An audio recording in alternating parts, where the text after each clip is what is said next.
I was just in Arizona, and somebody told me to go see the petroglyphs. I didn't know what those are. We get out there, they're these ancient rock drawings, and there's a plaque that says, unfortunately, there's no way to translate what these mean today. However, this little squiggle might be a snake, and you're like, yeah, I could see that. And then they go, and this little circle might be a portal into another world. Wow, you really took some liberties on that one. No way to translate, but you're gonna guess portal off of that. Okay. You're not gonna guess that they were drawing a circle or the sun? Portal, all right. And this lady, I didn't see her, standing right behind me, and she goes, don't you wish we could take a time machine and ask them what they really meant? And I think that's why I don't love talking to strangers.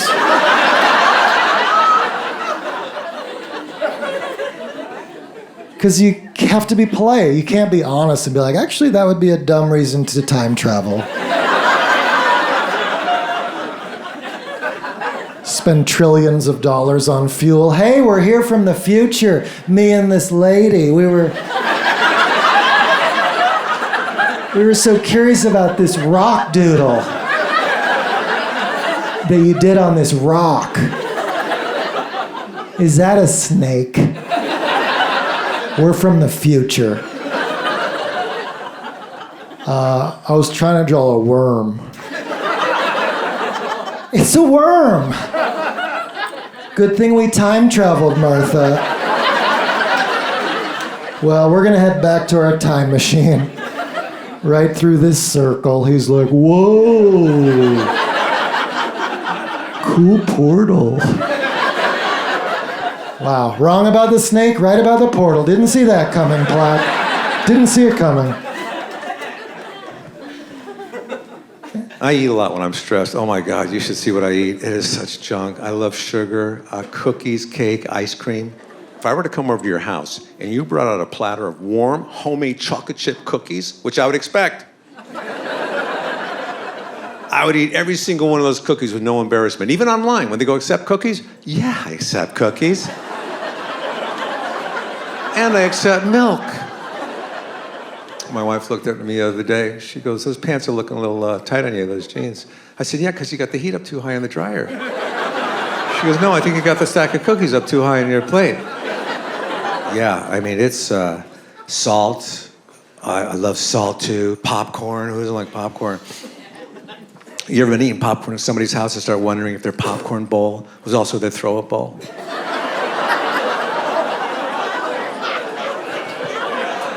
Because it is our house.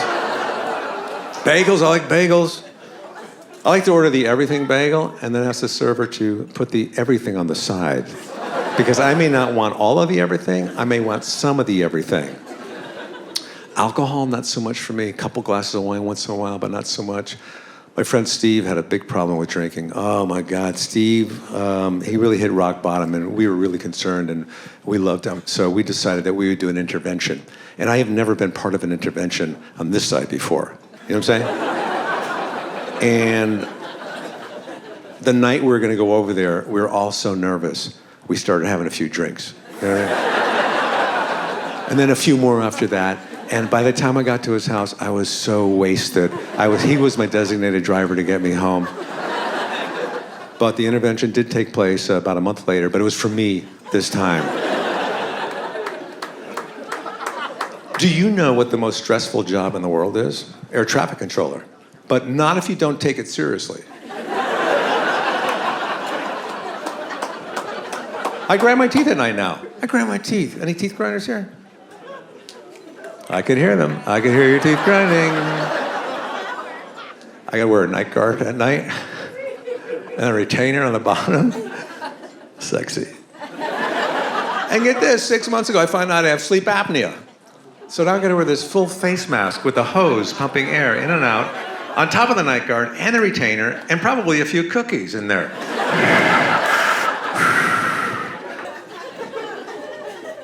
The hardest thing about moving in with someone is getting adjusted to each other's bad habits. I'll go first with mine. My bad habit is yelling. I do yelling. And I thought, oh, this is just being Italian American, but that's not what it's called now. That's not what it's called in 2022. It's not called being Italian American. Now it's called toxic and problematic. It's no longer ethnic. It's now toxic and problematic.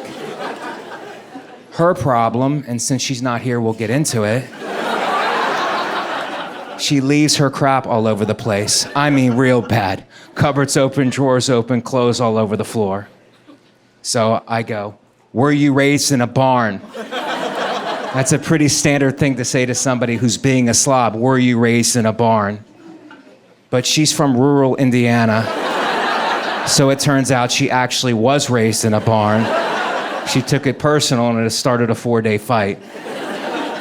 But it was a cultural miscommunication, and she did it back to me. During the fight, she called me a pig, and that's a slap in the face in my culture. But to somebody from rural Indiana, a pig is your friend. She just meant that you are very loyal and trustworthy. But I remember the first time our bad habits collided. You know, I walk in the apartment, and it's a mess, and I go, what is this? What is this? And she comes out of the room and looks at me and goes, please stop yelling. I go, oh, I wasn't yelling at you. I was yelling at the person that I thought kidnapped you. Because this looks like a crime scene. What are you trying to tell me with this? You're from the Midwest. Are you pro-tornado? Because I'm anti-tornado. I think they destroy lives.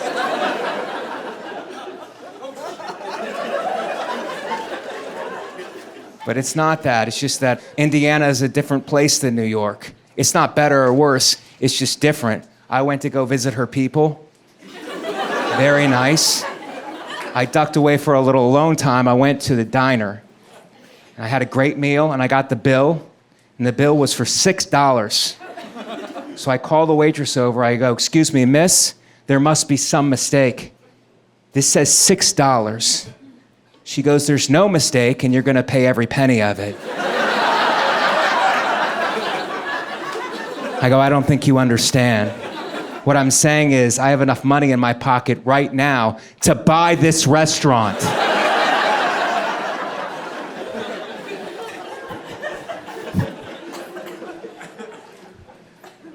So living together is going pretty good for me, guys. But I made a mistake during the quarantine. And don't ever do this with your significant partner. We're laying in bed, and I go, let's get to know each other a little bit better.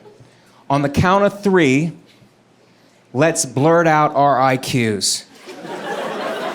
Never do that with your significant partner.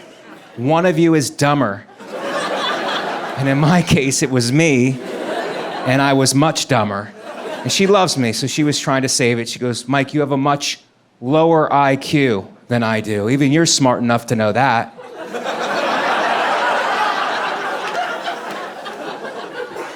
She goes, but you have this other thing called emotional intelligence, and that's pretty valuable too. And I did some research, and it turns out emotional intelligence is completely made up. It's fake. It's just something that smart people tell dumb people that they have, so that the dumb people don't kill themselves. And they stay alive, and they do the jobs that the smarter people don't want to do.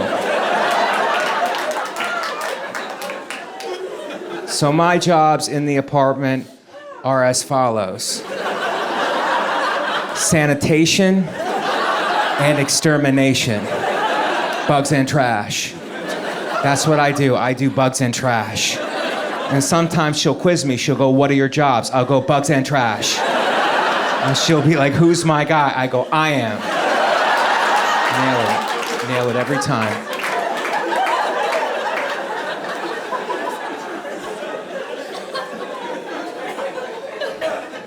What happens when you approach 40 is that all of your friends start running a marathon.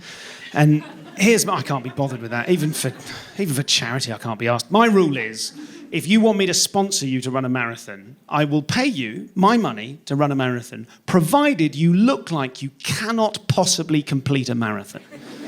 think that's fair. If you look like you'll breeze it, you get nothing from me. Dead by mile 5, £3.50. That's my thing. My friend Josh said he wanted to do a skydive, right? He was really interested in doing a parachute jump. He'd always gone on about it. And he said, finally, I'm going to do it. And I went, good for you. And he said, but can you give me some sponsorship money, right? I'm doing it for charity. I said, whoa. You're not doing it for charity. You're doing it for Josh, right? Because you want to do it. You're doing it for you. He said, no, it's for charity. I said, well, in that case, let's try a little thought experiment, shall we? See if you can follow me through this. How about I offer you double the donation not to do it? And he said, that's not really in the spirit of the thing. Okay, fine, you go ahead. As long as you realise that now I've made you that offer and you've declined, you're now doing a skydive against cancer research.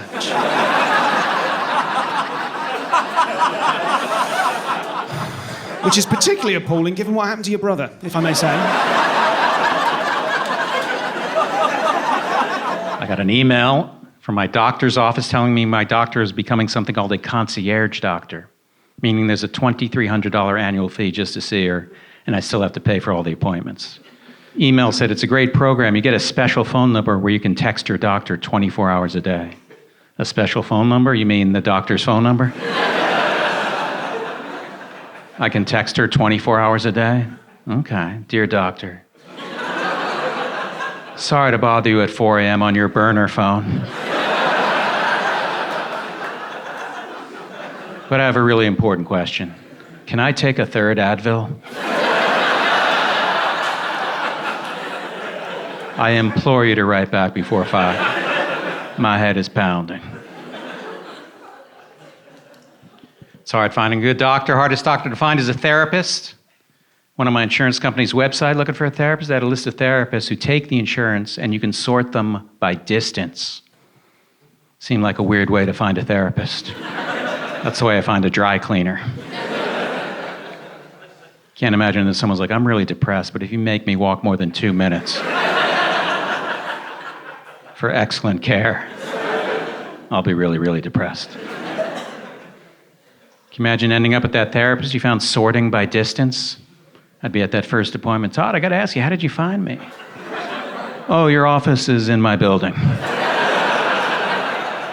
I live directly upstairs. I woke up 11 seconds ago. Thought you looked familiar, Todd. Probably seen you in the hallway. I was also in Pootie Tang. Yeah, that was it.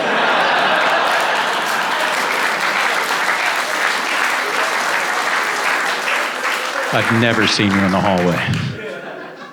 It was your small but pivotal role in Pootie Tang. Pootie Tang.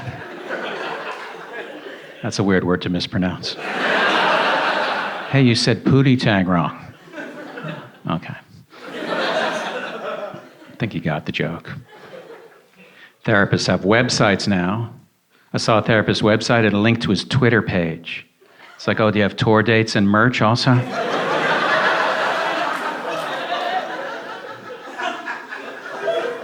I clicked on this guy's Twitter page. I saw he followed a bunch of comedians. I was like, ooh, not going to this guy.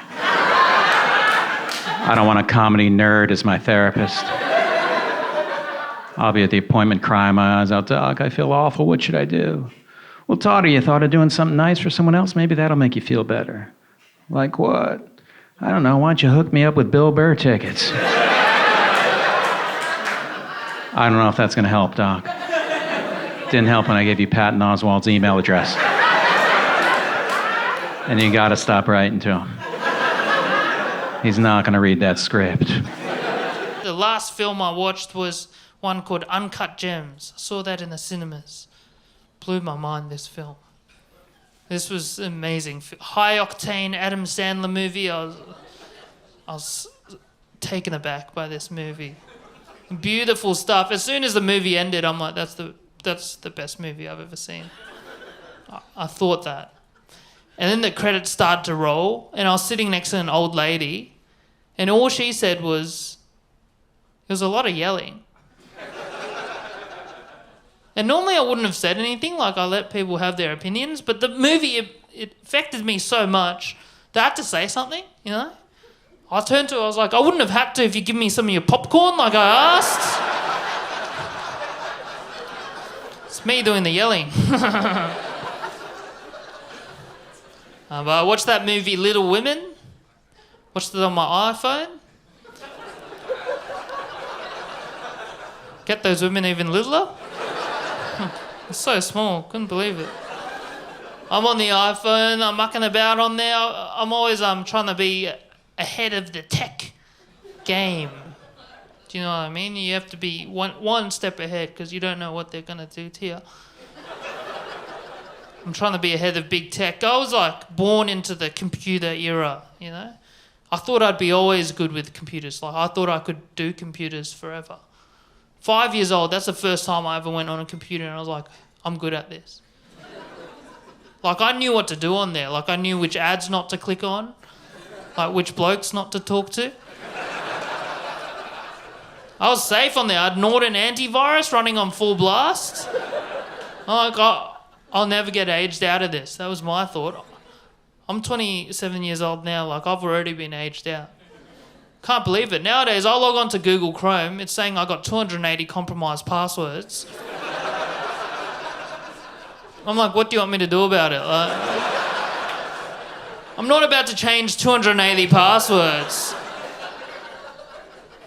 I'd rather just change my life. Like, I'll be someone else, I reckon. They reckon you got to have a unique password for every website. I'm like, I don't even remember my dad's birthday. And that's my password, like. I know a big thing a lot of people are looking for is how to get out of jury duty. I figured out what works for me. Just be myself. Just be honest. I got called in for jury duty years ago down in Los Angeles, and I was frustrated because I had a bunch of tour dates. I was going to miss them. You know, the trial would have been long, so I sent in a little letter asking to be dismissed, and they didn't care. And they made me come in there, so I'm pretty irritated when I get there. I'm worried about getting stuck on this long, trial. Had nothing to worry about. Turns out all I had to do was just, be myself, honestly answer their questions. And they wanted nothing to do with me. When I got there, I figured out you can ask for another form to be dismissed. And the last question on that form is super direct. It just says, do you think you would make a fair juror? And I was just honest, and I wrote, no. I'm a comic. I get paid to make quick judgments and stick to them. That's probably what I'm going to do in your court. Which is kind of true. I kind of trust my gut, and I thought that would get me dismissed. No, it didn't. I get stuck in a little jury selection pool. Now the defense attorney is asking me questions in front of the defendant, which is always awkward that he's in the room. We're just talking about him like he's not there. And the judge told us this guy had just served, 4 years for the attempted murder. He's just been released for the attempted murder of a rival gang member. Now he's being charged with murdering a different rival gang member. So in my head, I'm like, great, I'm in a room with somebody, definitely getting better at murder. And I thought that because when I saw him, I thought, yeah, he did it. For sure, that's a murderer right there. I thought he was guilty the second I saw him. I still do to this day. I'll tell you why. He had a lot of gang tattoos, covered about half his face. Face, that's a commitment. To have gang tattoos. Not just tattoos, gang tattoos. Probably half. Half his face covered in gang tattoos. And look, I do realize having gang tattoos all over your face does not make you a murderer. Unless you're charged with murder. Then it absolutely probably does. The defense attorney, he read my answer to that last question about, making quick judgments. And I wrote that as a comic, so I think he thought I was joking. And he goes, have you made any judgments here so far? And I was not joking, and I go, yeah. I think he did it. It was so uncomfortable, I had to point at him as he stared back at me.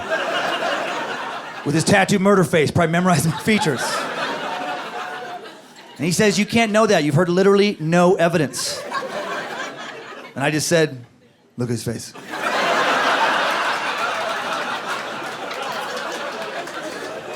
Everybody thinks he did it. And when I said that, I heard some snickering from the other potential jurors. I looked over, I counted at least 2 little sneaky thumbs up. They wanted to show their support, but not get in trouble with the judge. I had a hot crowd, I was killing in the courtroom. I wanted to put on a good show.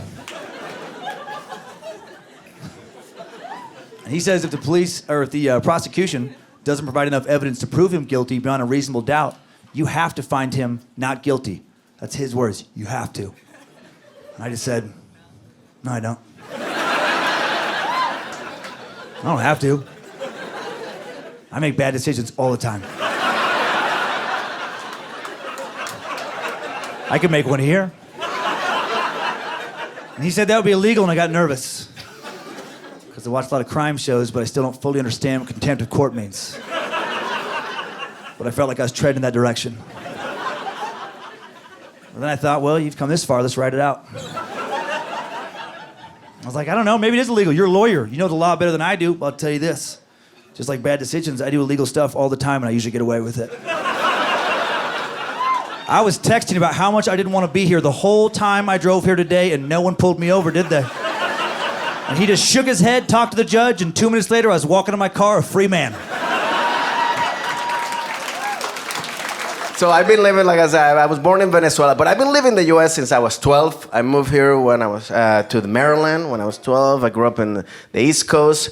So I've been living most of my life, but I still feel like I have like this third world country DNA in me.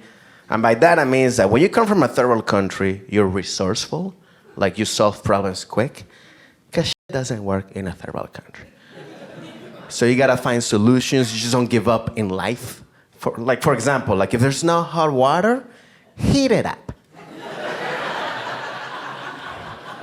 There's no manager you can call.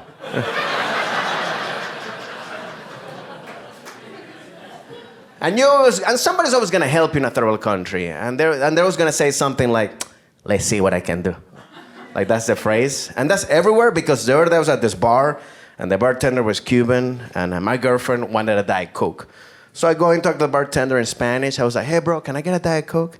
And the bartender realized that I was from Venezuela, so he's like, "Hey, bro, so we don't have Diet Coke, but what I can do is that I can give you some regular Coke and put some water on it." And I was like,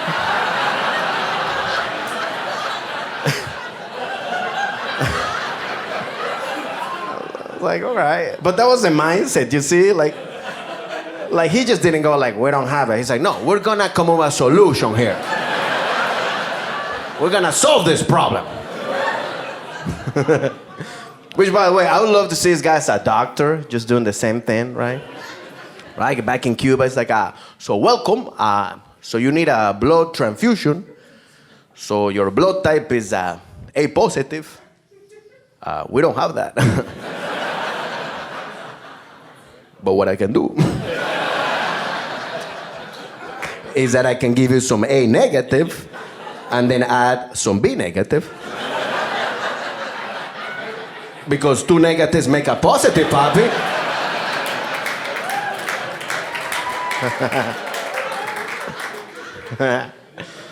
I was just in Mexico. Yeah, I ate ants. Yeah, the insects, not lady uncles.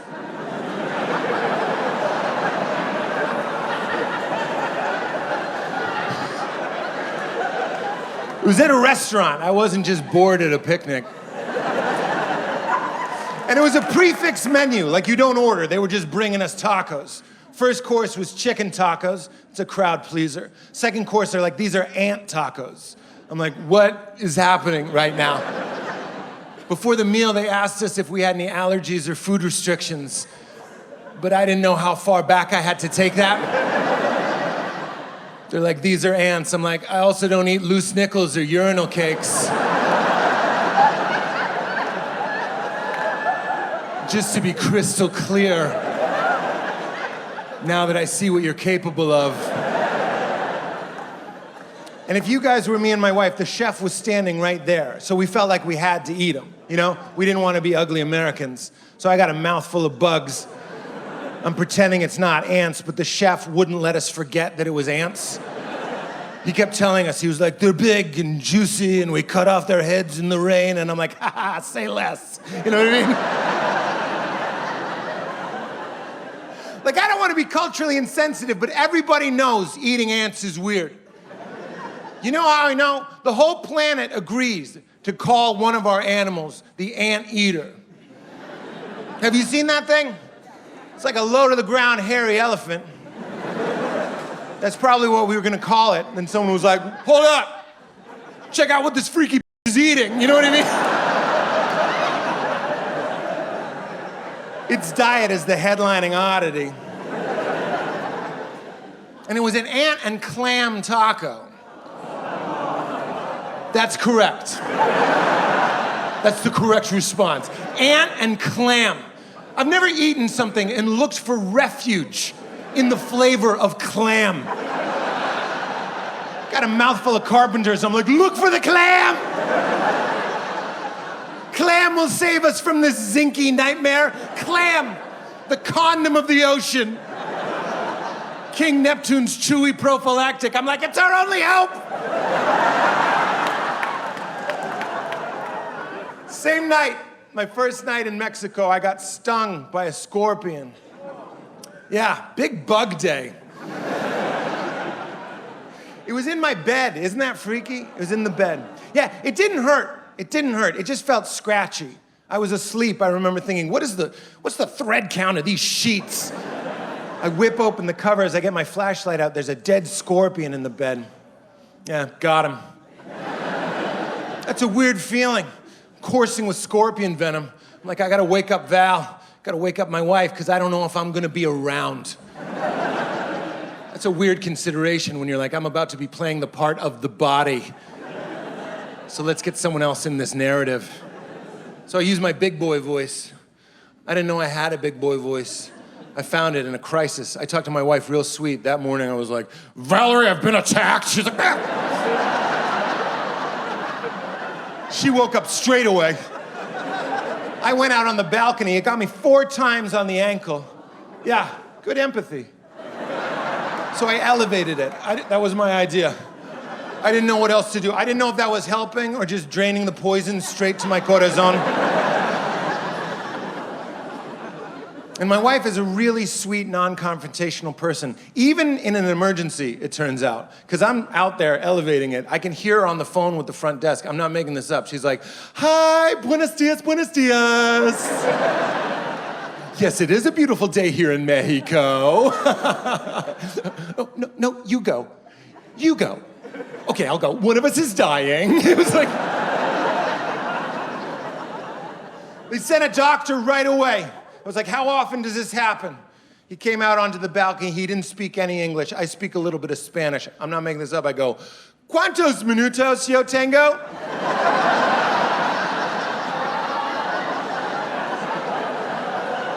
¿Cuántos minutos para yo? ¿Es ahora el tiempo para adiós siempre? ¿El grande sueño para mí? He didn't speak any English. He had a real thick accent. I'm not going to do his accent. Nice try. You're not taking me down for a questionable voice. But you know what he sounded like. I'll tell you what he said. You can add it up here. You can't get canceled up here. And you know what he sounded like, you racist. You know just what he sounded. He goes, in 24, I'm kind of doing it. I don't know why. He goes, in 24 hours, you will be dead. That's what he said. Stay thirsty, my friends. That's what he said. And they got in their golf cart. They sailed off. They said they had to get the anti-venom shot. I was like, you could have brought it. We told you what happened. You could have brought it. And I was laying there, and I was really worried I was going to die. But I was equally worried that I'm a comedian. And I grew up in the 90s playing video games. And I'm a silly, silly fun boy. So I knew, yeah. So I knew there was a real risk that I'd have like a dumb death, like a stupid death. Like I'd be fading out and I'd just look at my wife and be like, Scorpion wins. You know what I mean? Like a dumb joke. As I'm passing away, just like, fatality. It is a fatality. And I die. I can't have my last meal be ants.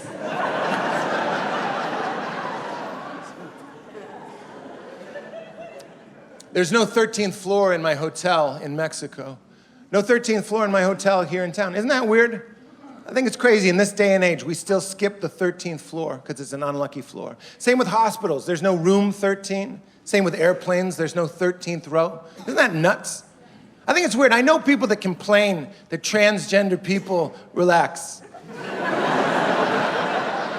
You're gonna like it. Look at my friendly open face. We're going to safe pastures. You're gonna like this one. I think it's funny. I know people that complain that transgender people make up such a small percentage of the population, but they get special treatment. But I know a lot of transgender people. I don't know a single person who's afraid to stay on the 13th floor of a hotel. And we've been bending over backwards for these psychos for hundreds of years.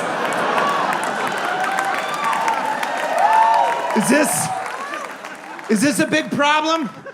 A lot of time-traveling pilgrims staying at the Best Western? Like we have you on the 13th floor. Oh, hell nay you do. That's the Lucifer level. So you see in the elevator, if you look at the buttons, it goes 12, 14. You realize if it goes 12, 14, the 14th floor is the 13th floor. It just identifies as the 14th floor.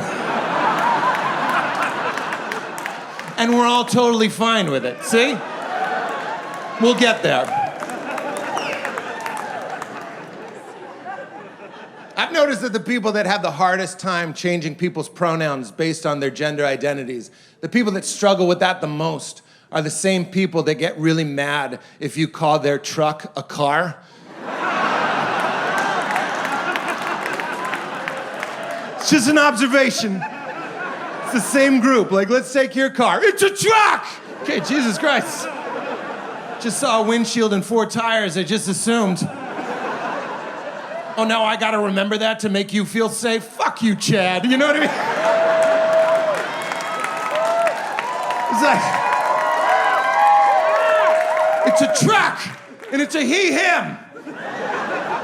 Look, I put a ball sack on the hitch.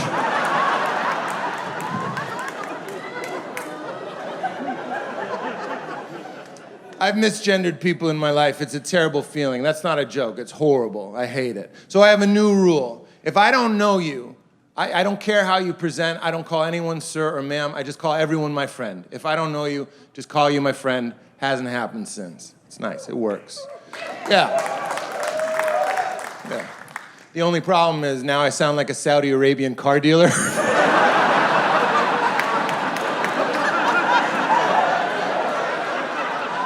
My friend. Good car, white BMW, my friend. It's funnier because some of you clapped. It's funnier. Lifting up one group, pushing down another for no reason. I don't know why. It's comedy. It's the best we can do.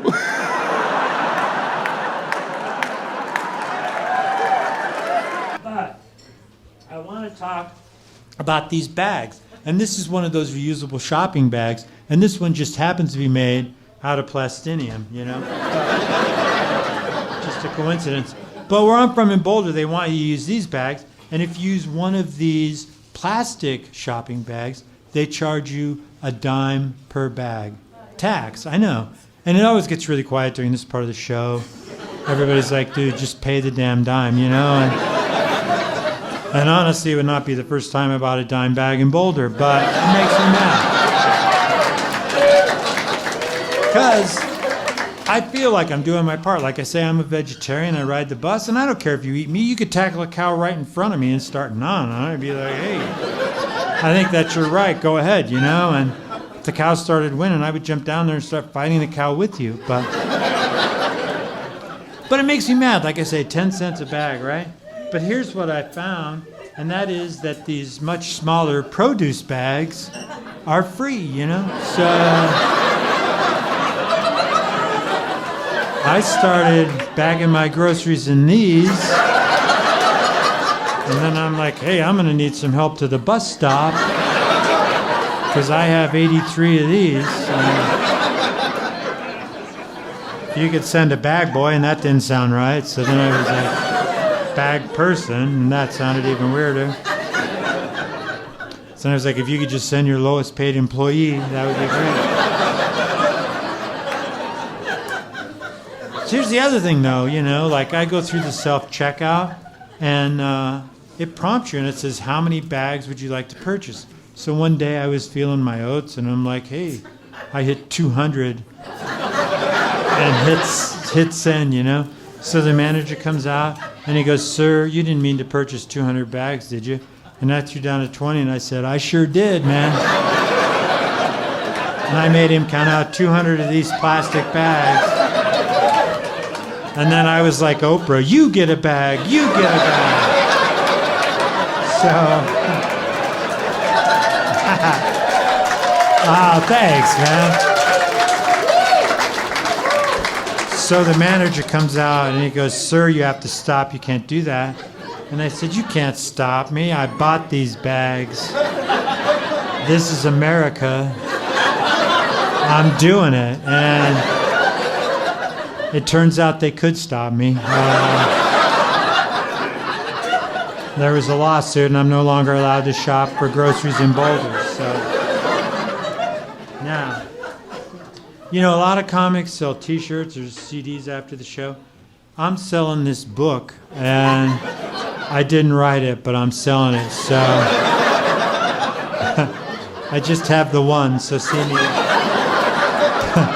me in a hurry if you're interested. And I'm also selling this.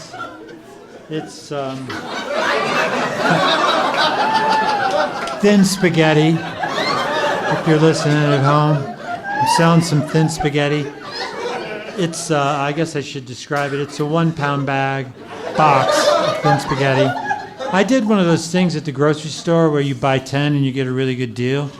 So I bought 10 of these, and then it turns out I'm not a fan of thin spaghetti. So $1 OBO. All right. Now, I want to talk about this. This is a book called The Lunchbox Surprise, and it's not for sale, but I wrote an alternative ending to The Lunchbox Surprise, and I'm going to share it with you tonight. But I wanted to tell you this. I did this joke forever in the 90s, and then the illustrator and the author of The Lunchbox Surprise contacted me and said, hey, here's another surprise. We don't like you doing this, but... So now I'm going to go ahead, and this is how it starts, I swear. It's time for lunch, it's time to eat. The teacher says, now take your seat. All right, that starts off nicely, My lunch is best, say Jan and Pam. I'm going to call BS right off the bat on Jan and Pam. I haven't seen anybody's lunch. I don't know how many kids are in the class. It's like, calm down, Jan and Pam. Let's see how this thing plays out, I'm going to skip ahead because it does read a little long. Jan has peanut butter, bread, and jam. All right, that sounds pretty good, Okay. Dan has soup. Or no, I'm sorry, Pam has soup. Dan has ham. I'm giving it to Dan, man. He's packing the animal protein. Max has chicken, rice, and peas. I'm guessing Max is Mediterranean. I don't know. I'm just saying, I hope he has his paperwork in order.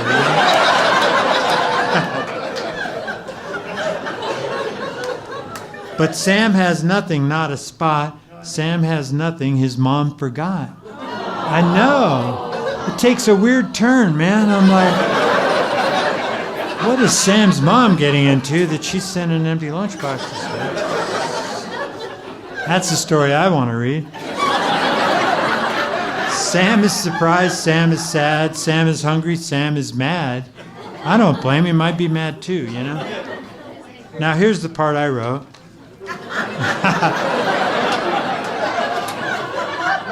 Sam's mom is a witch, and that's no lie. If he keeps missing lunch, he's gonna die.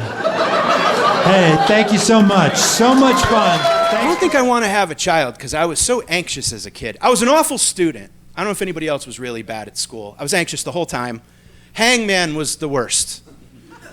That game really messed with me. You guys remember that game?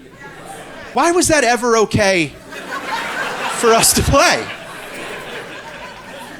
Children with like limited sense of fiction and consequence and such a weird thing. They would draw like a medieval hanging device on the board and a bunch of dashes underneath. And you had to guess the word, and if you didn't guess the word, you murdered a man, like you killed a guy. Collectively, like you're all complicit. One dumb kid and everyone's guilty of accessory to a murder now. And it was never a quick death. Remember? They would draw like his big dumb head and a stick body. And if the teacher felt bad because you were doing horrible, they'd draw like sneakers on the guy. Remember? Like big high tops. And a pilgrim hat, like tipped to the side. He was always wearing a pilgrim hat. I'm just torturing this dude because I don't know pneumonia has a P in it.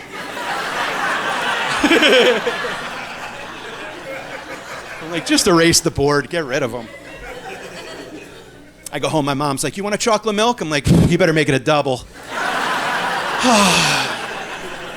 We lost a lot of good men today, Ma.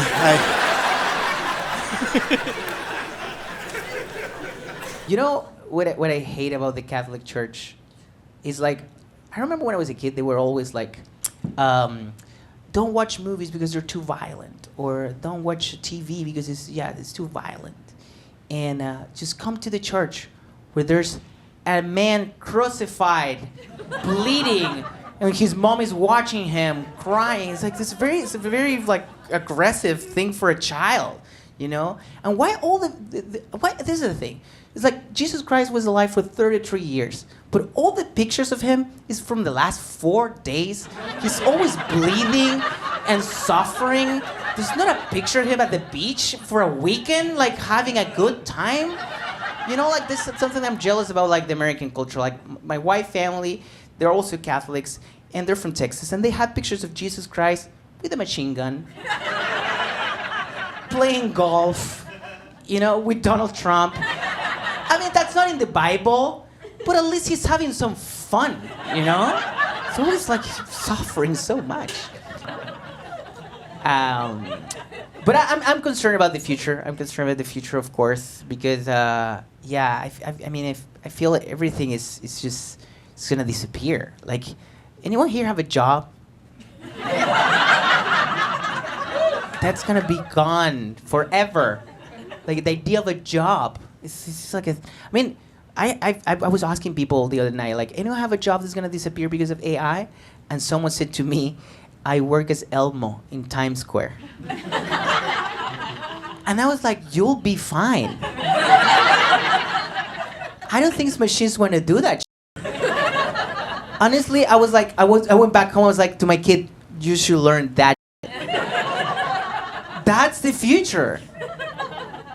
And I have to say, I hate these AIs because I remember like in movies when there was like a AI that was about to take over the world, they have cool names. Remember like Skynet from Terminator? It was a cool name. You want to be killed by Skynet. But the one who's going to kill is called ChatGPT. We all going to be gone because of ChatGPT. I hate that. I hate this thing. I hate when people say like AI is going to take our jobs because I'm an immigrant and that's my thing. I'm here to take your jobs.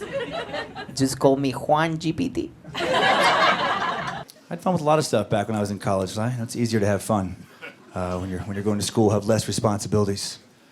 I had fun with an ant infestation. Might sound unusual, but it's true. I had a terrible, terrible ant infestation my senior year, like thousands and thousands of ants. Never considered calling an exterminator. Overjoyed that they were pouring into the house. Why call an exterminator? You don't call for backup, you know, when you've declared war. Those ants march into a house of death. I used to like to lure them onto the kitchen counter with some maple syrup. Maybe they think it was a sign of peace. Maybe I wanted to sign a tiny little treaty with them. They were horribly mistaken. I'd let them gather, then I'd get a can of WD-40 to match. Hello, napalm. This is war, ants. I'd burn them, but I'd leave a few alive, and I'd watch them walk back into the wall. and pretend they were sending a message to the Queen. He's gone mad, Your Majesty. He burned Richard. It's exactly how they talk inside my head. If you want to have fun with ants, but you don't want to actually hurt them like that, you can also just kind of psychologically torture them. I discovered how to do that as well. Take one ant, put him in a Tupperware container full of sugar, seal him in, and just start laughing. This is his worst nightmare. All the sugar he could ever want, nowhere to take it. Walk around and around, just losing his tiny mind. After like an hour, you take him out, throw him back on the anthill, and laugh some more. They're gonna have questions he can't answer. We smell the sugar, Nigel. Where is it? I do not know, sire. I do not know. Yeah, those ants were British. All ants are British because they colonize. By the way, speaking of doctors, I gotta tell you something about myself. I'm a little bit of a hypochondriac. I am. I don't know if anybody out there. Like, I enjoy going to the doctors. Yeah, I like it. I treat it as a date. I dress nice. I put cologne. I bring snacks. Like, I don't mind waiting. Like, people hate waiting. I don't care. I like waiting. I don't care. What I don't like is when the doctors don't examine me, when they don't do anything. Like, the other day I waited for like an hour, and the doctor came in, and he just looked at me. He's like, "Oh, Francisco, you're fine." I was like, "What?" I was like, "Nah, touch me." Not paying copay for nothing. Fill me up. Right? Pretend you're doing something, right? At least do the stomach thing. You know when you do the stomach thing? You know, like, I don't know what that does, but at least do that. So when I'm driving home, well, he did touch my stomach, so I guess I started taking a Pilates class. Consisted of me and 3 women who knew how to do Pilates. The instructor always had to make adjustments. You're like, "All right, ladies, let's do that thing when we hang from a bar and do jumping jacks and sit-ups at the same time." Todd, here's some crayons. Why don't you mark up the wall for me, Todd? Draw an owl for me. Big owl with a lot of detail.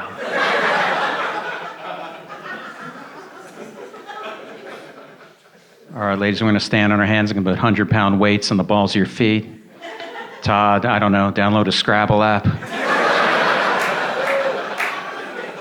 Or leave. Yeah, why don't you leave? I like that idea best. Walking's good exercise. Walk on out air. Yes, I see your t-shirt. It says, "I heart Pilates."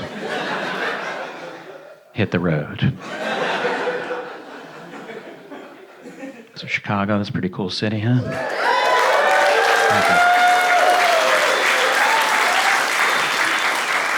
I took a pandering course earlier, and they said to say that on stage. How much is a house here? What's that? Nine what? $9? Oh my God. Note to self, talk to someone else.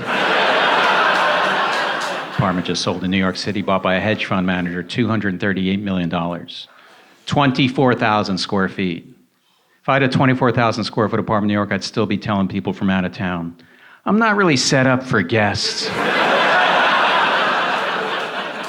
Yeah, it's just a 1-bedroom apartment with 53 home offices. Yeah, you're welcome to crash, but you'd be sleeping with your head on a fax machine. The upkeep must be ridiculous on that place. You'd be at home, "Honey, you want to go to the movies today?" "I'd love to, but we really need to go to Bed Bath & Beyond to buy 35,000 Swiffer sheets." I can't even imagine a 24,000 square foot apartment. My apartment is 800 square feet, and I'm a celebrity. Do I have to become a hedge fund manager to get a bigger place? Or worse than that, find out what a hedge fund manager is? Again? Tried like 500 times. People start explaining to me, it's not going to happen. I'll try again in 6 weeks. Everything's expensive in New York. I went to buy new glasses, eyeglasses, went to the boutique place. I go, how much are these glasses? The guy said they're $1,000. I was like, oh, that's kind of expensive. He's like, well, think of it this way. You'll have them for 3 years. It's like $1 a day. Well, when you put it that way, it sounds more expensive. If I asked you how much these glasses were, and you said you have to give me $1 a day every day for 3 years, I'd be like, wow, that is a pricey pair of glasses. I'm doing the math in my head. I'd say that's roughly $1,000. Why don't I take $1,000, buy 2 pairs of $200 glasses, and also a round-trip ticket to Barcelona?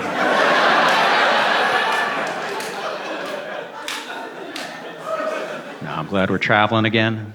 A few years ago, I went to Bangkok. Almost didn't go. Saw a video on YouTube called The Scams of Bangkok.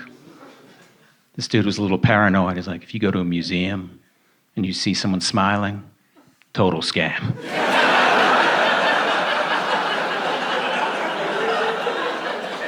If you go to a restaurant, they have noodles on the menu, your identity's just been stolen.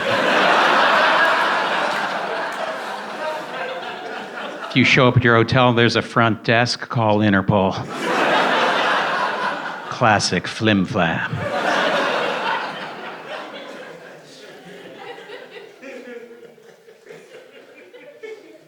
Can't believe I've barely done any crowd work. What do you think?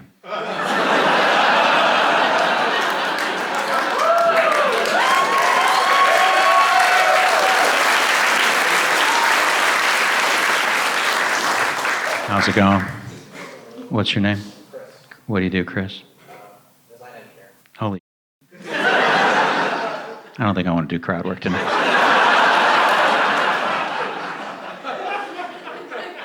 Design engineer? What does that mean? I design recessed lights, track lights. Okay. All right. I'm in the business. I get this. I was just looking at how great these recessed lights are tonight. It was good talking to you, Chris.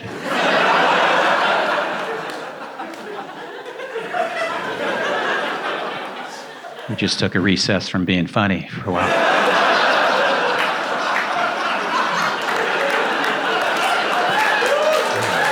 Yeah. Holy.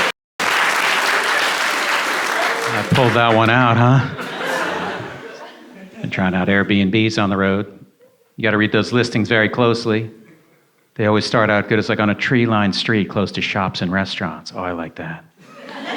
You'll have the whole place to yourself. Oh, I like that. I let my neighbor store his guns in my linen closet. Yeah, not sure how I feel about that. So he might pop in from time to time. Definitely don't like that. But don't worry, he has a key. Ooh, that makes me worry. Also, there's a great home theater system. You're not allowed to use it. Stay out of the kitchen. And there's a python under the sofa. You must feed him 15 times a day. But to reiterate, you'll have the whole place to yourself, close to shops and restaurants. I always get nervous booking an Airbnb because my picture's in my profile. I know the hosts are at home going, oh my God, honey. You're not going to believe who's sleeping in our attic tonight. I'll give you a clue. Small but pivotal role in Pootie Tang.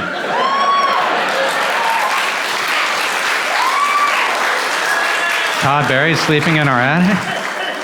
Yeah, he can't afford a hotel, I guess not. Let's get the good pillows out for him.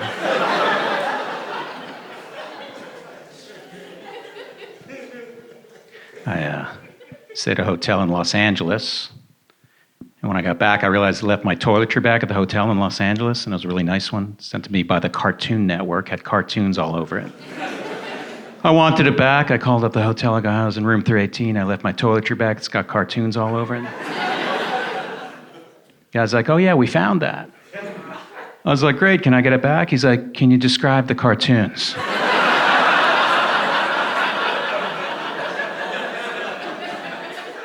Did you think I was calling you on the off chance that someone left behind the toiletry bag with cartoons on it? Like I'm in the market for one, don't know where to find one, so I'm calling hotels all day long, hoping for a miracle. Maybe I got an anonymous tip. Some guy comes up to me in an alley, Todd, don't ask who I am, but if you're in the market for half a bottle of dandruff shampoo and 5 dusty Viagras,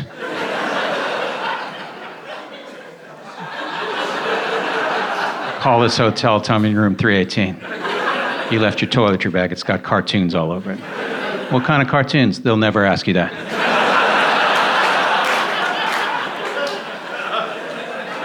Why would they ask you that? It'd be crazy to ask you that.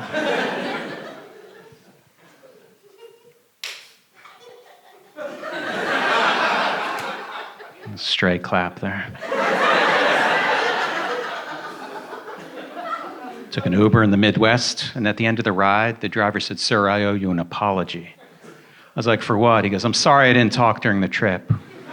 I really like to focus on my driving." It's like, wow, there are apologies I've been waiting 35 years for. This guy hits me with the most unnecessary apology ever.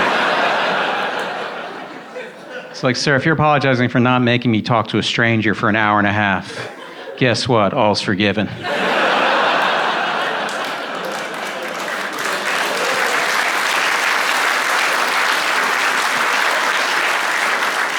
Maybe it doesn't always go that way.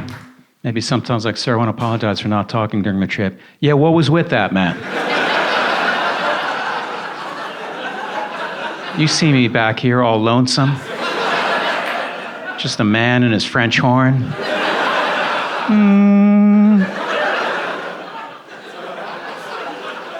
I played the French horn in middle school, so I was able to nail that tone.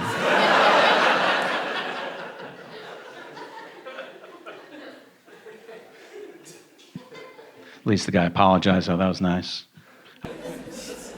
Taco Bell is amazing. You guys like Taco Bell? Yeah, that's a very polarizing restaurant. No one's ever on the fence about Taco Bell. You just say it and people are like, absolutely, or hard pass, which is a constipation joke, but also a firm no.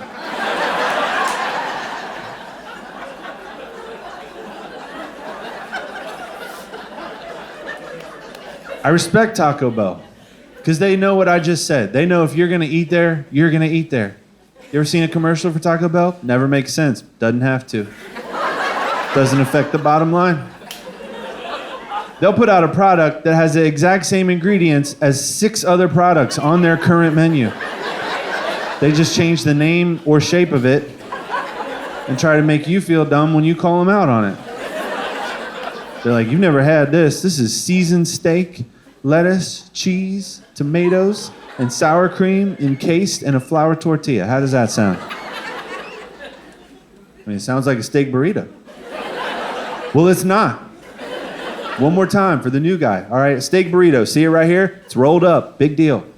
This, guys, what we did here is we fold in the sides and we press it with a t-shirt iron.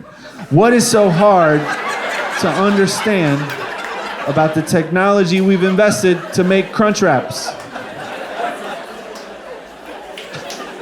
That's it. They make up food names. Like, those things don't exist. There's no such thing as a crunch wrap. Their dessert menu's a joke.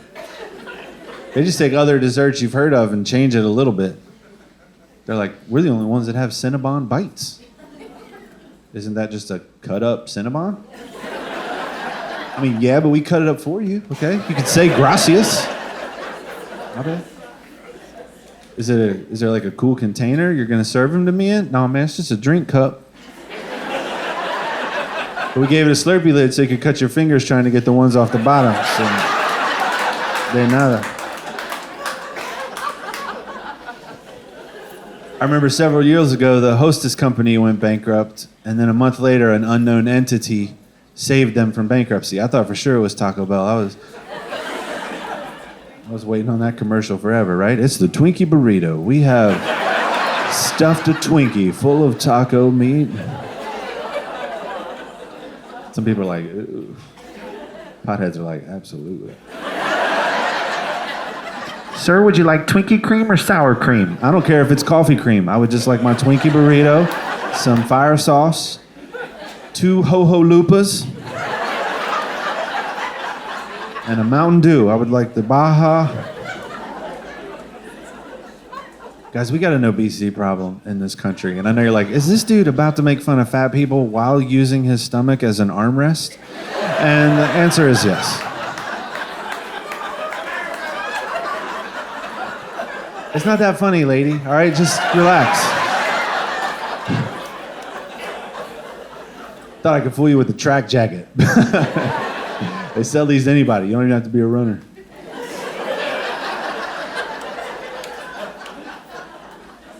My weight's gone up and down my whole life, and I blame the Book It program.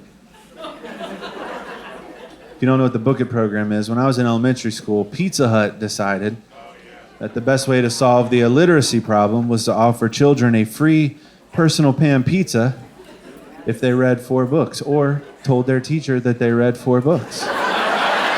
And I mean, it was awesome when you were a kid, right? You got pizza for doing homework, but 30 years later, nobody's making you read books and you're hooked on pizza. That's kind of what I'm going through right now. I knew I had to drop some weight because I reached a point where I thought people were talking about my weight all the time, whether they were or not. That's just where my head was.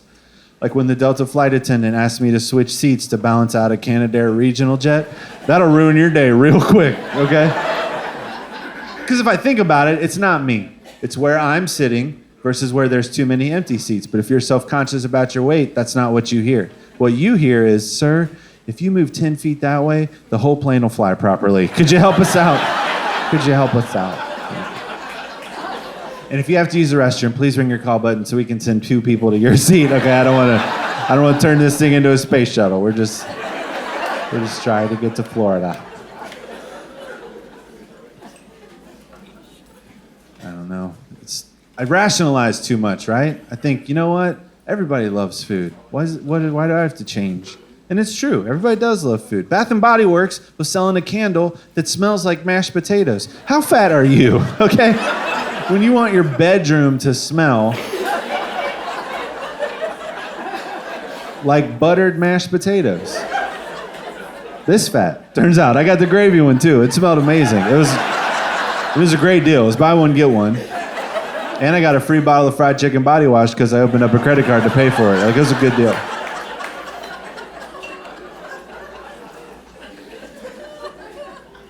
Number 1 show on TV 6 years in a row was Man vs. Food. Yeah, they're doing it again. They got a new guy because the first one exploded or whatever.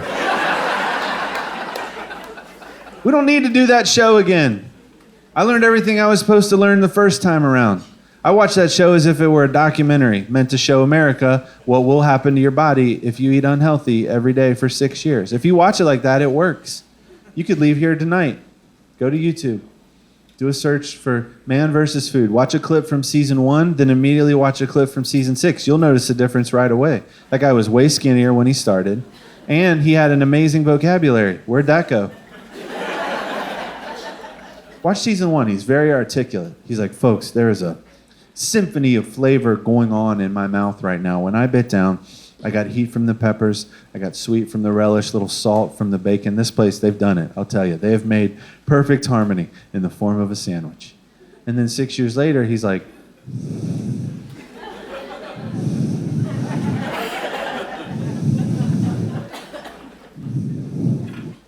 this is yummy. This is really good. It's too easy to eat terrible. It's everywhere, and I fall for it. I see some gimmick food, they're like, this is the most calories ever. And I'm like, I gotta try that. Wendy's has a sandwich called Son of Baconator. Their food is making babies when they're closed to sell the next day. Little sandwich children.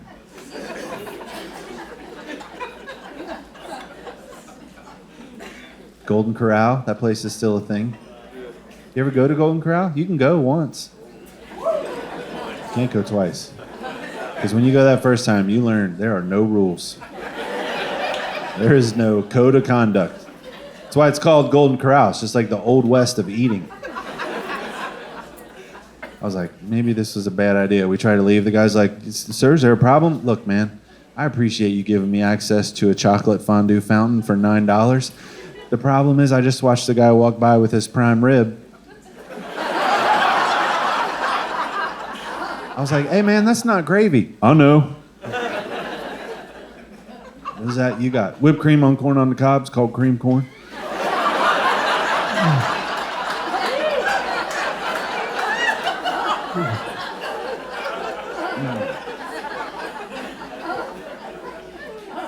But I've needed to lose weight for a while, and I feel like I tried everything, you know, and I would talk about it on stage, and then people would yell out how they think I should lose weight. You know, one lady's like, you should go vegan. And I don't know if there's any vegans in here with enough strength to raise your hand, but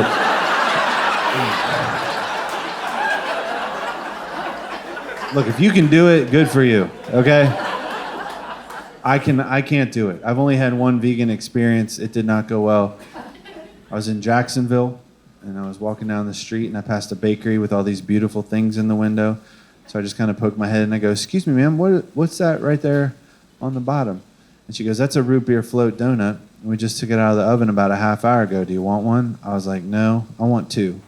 But only put one in the bag, because the other one ain't making it out of this store.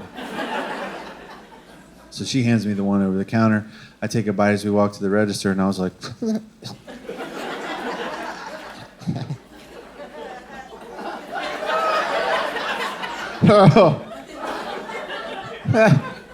She's like, are you okay? I was like, I think you made this wrong. She goes, no, I didn't make it wrong, sir. Are you not aware that you're in a vegan bakery? I was like, I don't even know what that means.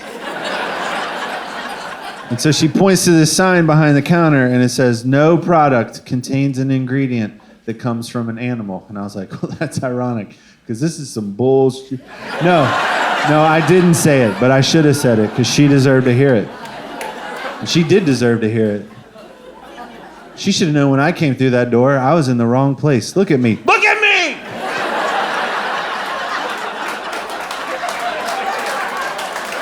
I guarantee I don't look like any of her regulars, okay? And I would have had a lot more respect for her if she would have been like, sir, I think you might want the place down the street. Yeah. Don't worry, it happens all the time. They'll have everything you're looking for. Milk, eggs, butter, taste.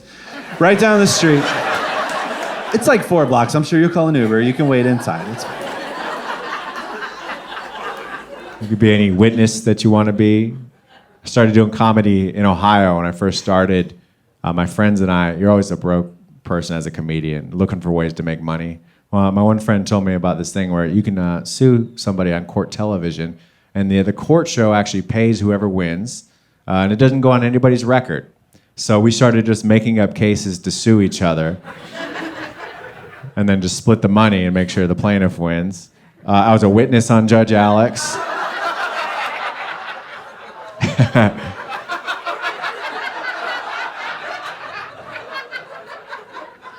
My team won, and I'm glad we won because I needed the money at the time. Man, I'm just glad we got this money. I needed the money so bad. I'm broke. I have like 3 frozen hamburgers at home. I can't afford to buy toothpaste.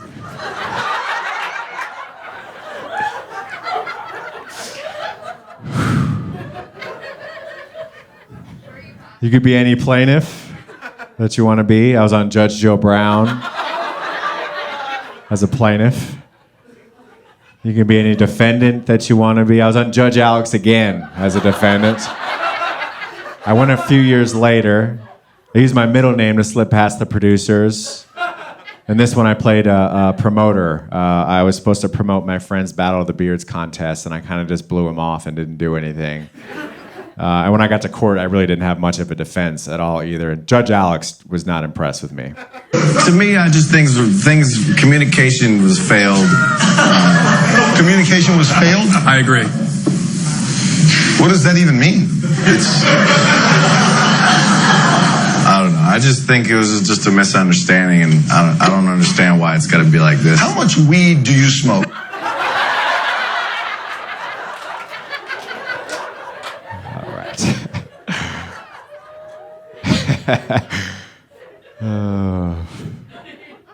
could be any journalist that you want to be. This is a company called Monet. They're a multi-level marketing company, aka a pyramid scheme, where the only people who make money that work for them are the people at the top of the pyramid, all the executives. Everyone else just ends up wasting a bunch of time or losing money, actually. In addition to being one of these companies, they're also been known for making people lose their hair. Yeah, they have like skin products that were making people lose their hair. So I emailed them and pretended to be a reporter from a newspaper I made up called the Coloradoan Times. Signed, my name is Jackie Jones. I emailed them a meme I made of their CEO. I photoshopped him bald and said, if you like the Vin Diesel look, you should try our hair products because they'll make you bald. They wrote back and said, it's absolutely, unequivocally not from their CEO. So I said, okay, we'll make note that he didn't say anything about Vin Diesel. However, we do have something Vin Diesel said about him. I said, we can share that with you too before we run our story. They're like, yes, we absolutely want to see that story and quote before you run it. So I was like, okay, yes, this is directly from Vin's reps. I've relied on Monat to keep me bald for years.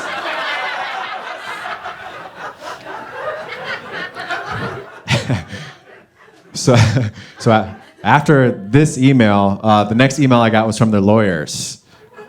And they sent me a multi-page demand letter. It mentioned Vin Diesel like 6 times. And they said that you can tell it's not their CEO by a simple Google search. They said if Jackie or the Coloradoan Times publishes this, they'll take swift legal action. And then they gave me a deadline to confirm that I won't publish this. And then they said if you have any questions or want to address this issue further, please contact us or have your attorney do so. So I had my attorney do so. I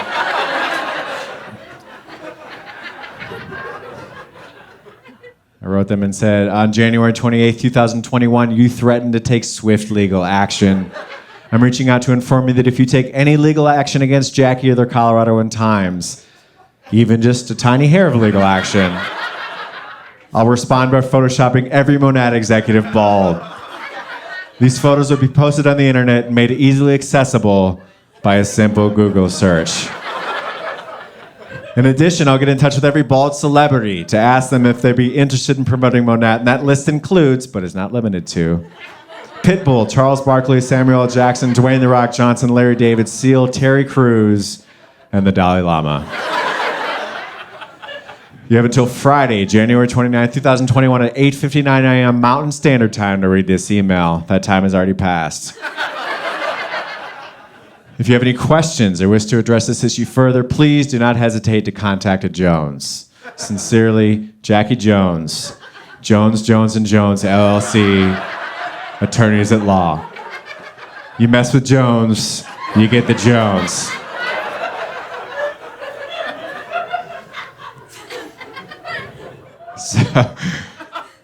So I shared this online, and someone saw it, I guess, and then they sent me a link to a Zoom party that all of the executives, all the people at the top of the pyramid at Monat were having together. So I joined as Trey Angle, and it got a little awkward in there. And I see one face I don't recognize. Who is Mr. Angle? Hey, I'm Trey.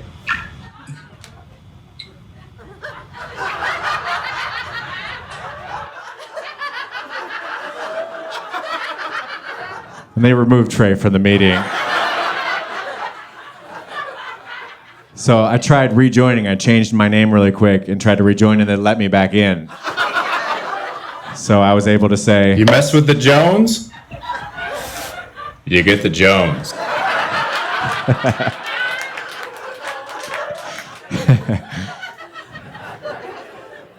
You could be anything.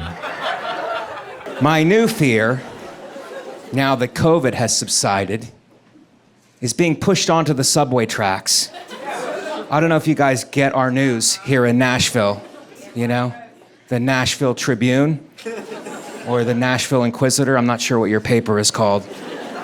But we're pushing each other on the subway tracks. And the big problem is you don't know who's gonna push you. If it was one person, we could strategize around that individual, but it could be anybody. And I'll tell you what the answer isn't. Asking each person on the platform if they're thinking about pushing.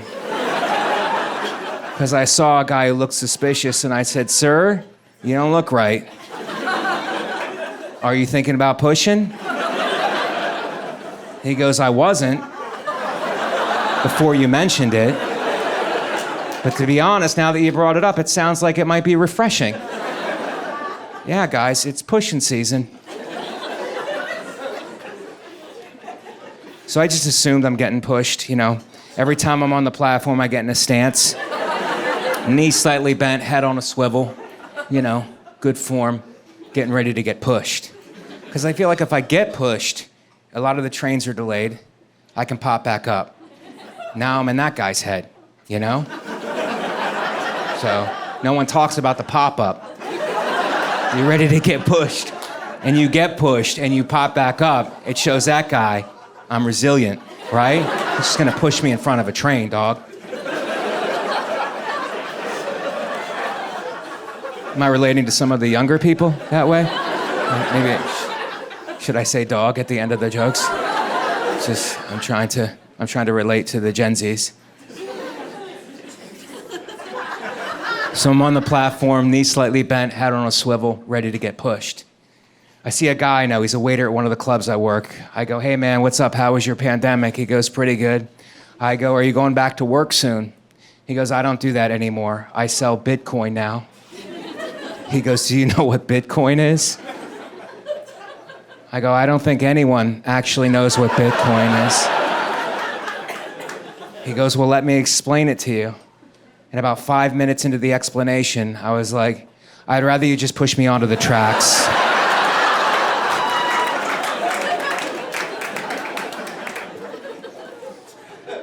So now I'm taking Lyft, and I know you guys probably don't take Lyft, you know, because you guys have cars. I'm sorry, trucks. I don't like Lyft, you know. I like to put in where I'm going. I want Lyft to give me the price and how long it's going to take to pick me up. And Lyft initially does that, but then they start negotiating, and I don't like that. They're like, "Hey, Mike, instead of picking you up in 4 minutes, how about we knock $1.75 off and we pick you up in 22 minutes? Would that be cool?" No, Lyft, that would not be cool. I'm in a dangerous neighborhood. I might not be alive in 22 minutes. Well, how about we knock $4 off and we send you a car with a driver who may or may not be drunk? You might have to actually drive. How about we knock $8 off and we just send you a guy, no car? I go, "Is this even Lyft anymore? This feels like Grindr. This feels like a gay hookup app. And I am not gay. But I do love a discount. So I guess it's decision time for me." And how much feedback does Lyft need? I'm flying out of LaGuardia, which is one of our airports in New York. I fly out like at 6 a.m. I get to the airport, my phone's blowing up. I'm like, who's calling me this early? Who's texting me? It's Lyft. With a bunch of questions. How was the ride? Rate the driver. Review the ride. Give him a tip. Give him a compliment. I'm like, oh my God. I wanted a ride to the airport. I didn't want to become a foster parent. How much work is this? So I just did it old school, verbally. I go, Farik. His name was Farik. I say to him, I go, Farik, 4 out of 5 stars.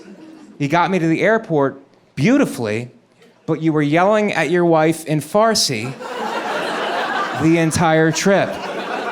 And I feel obligated to tell you that yelling is toxic and problematic. It's no longer ethnic. It is now toxic and problematic. Have you guys been flying during the Pandesi? The Pandas? The Pandas.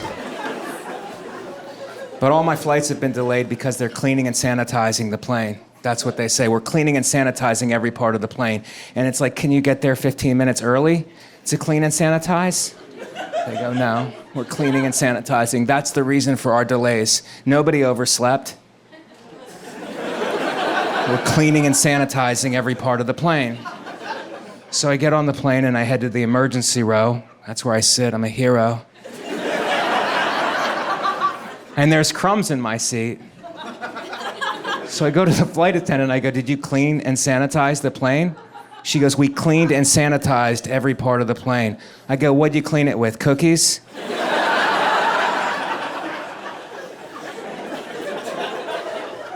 And then I was gonna ask for seat reassignment.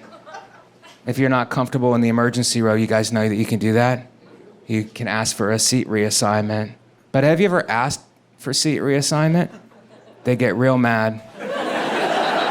You get more support asking for gender reassignment than you do for seat reassignment.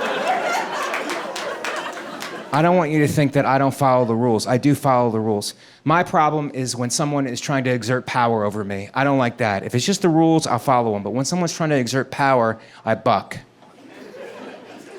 Example, I'm flying out of John F. Kennedy Airport. It's one of the airports we have in New York.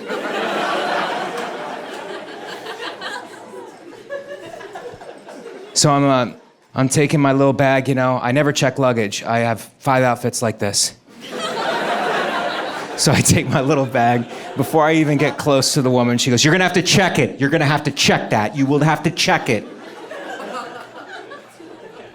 And I go, but it's my emotional support bag. I have things in there that I need for emotional support. I watch you guys let people take dogs and pigs and chickens onto the plane. I would like to take my emotional support bag on. She goes, sir, that's not real. I go, apparently, miss, you don't know that much about mental health. Because it's very real. Now, I have a letter from my doctor. And I gave her the letter, and she read it, and she goes, this letter is fake. And I go, I know, I'm a liar. That's part of my disability. I need my emotional support bag. I have things in there for emotional support. She goes, there's a metal contraption next to the door. If you can fit your bag in that metal contraption, you could take it on the flight. So I try, guys, like 20 times, and it's not fitting. Yet I know that it will fit in the overhead compartment. This is a setup. So I have to take my bag back to her, defeated. And she goes, I'm very sorry, but like I said, you're gonna have to check your bag. I go, I don't think you are very sorry. I think you're quietly celebrating. And then there was a joke, you know, there was a joke to be made, so I made a joke. I go, I know this is John F. Kennedy Airport, but you're treating me like Lee Harvey Oswald. You know, give her a little shot, give her a little shot. Shot. She goes, be that as it may, sir, you will have to check your bag. I go, it's not even my bag. A stranger asked me to bring it onto the flight. And I'm trying to do somebody a solid. And this is what kindness gets at John F. Kennedy Airport?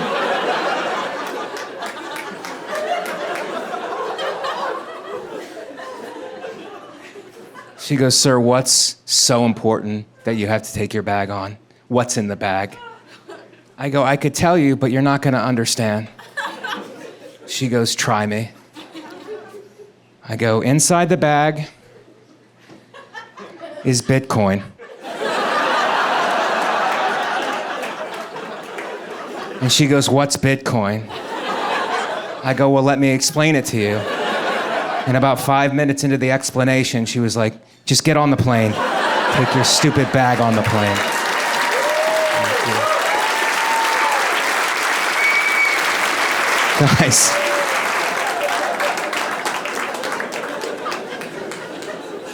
Well, a lot of you have been thinking it, so I'll just say it. Yes, I have been going to the gym. And,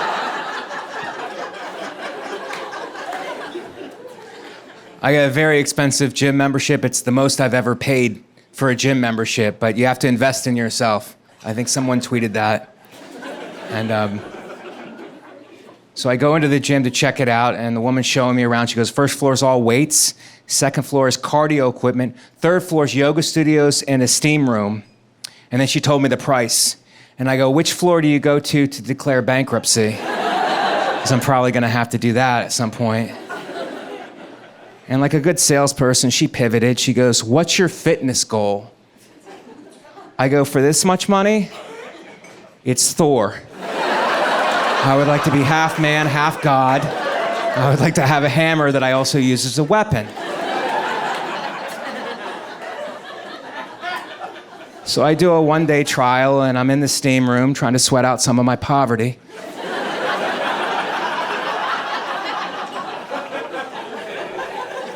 And I start talking to a guy in the steam room. We're having a great conversation. And at the end of the conversation, he goes, I'm gay. And I go, that's cool, man. I am a straight. Then he goes, I can flip you. And then I go, I think we have different fitness goals. Mine is to be Thor. I'm looking to be Thor. But you guys are really putting me in a good mood. I got some bad news today. I found out my favorite Italian restaurant is closing, Chuck E. Cheese. And guys, Charles Edward Cheese has decided to close his doors. I like the Chuck E. Cheese business model. They opened up, they're like, look, we have rats. Now, we could call an exterminator, but that's gonna cost a lot. What do you say we just lean into this thing? Let's get a rat, let's make him our spokesperson. Get him on stage, get him in a band, get him cranking out some hits. Charles Edward Cheese. That's his Christian name, Charles Edward Cheese. Somebody actually wrote me an email that said, it's Charles Entertainment Cheese. That's what the E stands for. I'm just letting you know. I'm like, wow, you have a lot of time on your hands, man. You're correcting for the love of Charles Edward Cheese. It's funny when you argue with somebody, I'm like, no, it's Edward. Edward is this. He's like, no, it's Charles Entertainment, look it up. And I go, I did. And it's Edward. Just I had a roommate for years and years, and I loved him, but he's on drugs. And we're hanging out one night, and he goes, do you like the Grateful Dead? I go, no. He goes, well, have you ever seen them live? I go, why would I see them live if I don't like any of their songs? He's like, you gotta see them live, dude, you gotta see them live. I'm like, why? Because you get trashed and you go see them live? I would rather drop acid and go to Chuck E. Cheese. Have you ever seen that band live? You haven't lived till you see a rat rip a guitar solo, okay? I'm talking Charles Edward Cheese.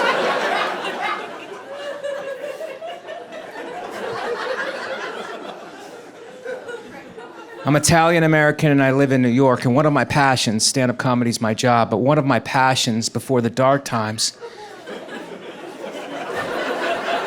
was to go from city to city around this great country and tell people in these different cities that they have terrible pizza. It's awesome, guys. And it weirdly hurts people's feelings. And I can work it into any conversation. I was in Baltimore, I'm coming down in an elevator, I'm talking to this woman, she goes, oh, you live in New York City? How did you enjoy our aquarium? I'm like, lady, I don't know anything about your aquarium, but your pizza is terrible. She goes, what's wrong with it? And that gives you a pathway to insult their entire town. I'm like, first of all, miss, in order to have good pizza, you need good water. You guys don't have it. And maybe you're using all of your good water in your aquarium, but you're not using it in your pizza, because it sucks. Your toppings are bad. Do you have any Italians in this town who could make a pizza? Anyone who could read a recipe? Do you have anyone in this town who could read? Do you guys have schools? It's a new thing sweeping the country called schools. Then I'll compare the town negatively to another town close by. I'll go, look, I was just in Cleveland. That's not great pizza, but it's not this dog crap. It's pretty fun, guys. You guys are a great crowd because you're getting my jokes, you know? A lot of people don't get my jokes. Not a lot, some. You know, some crowds don't get it. And if there's a joke in everyday life, I'll make it.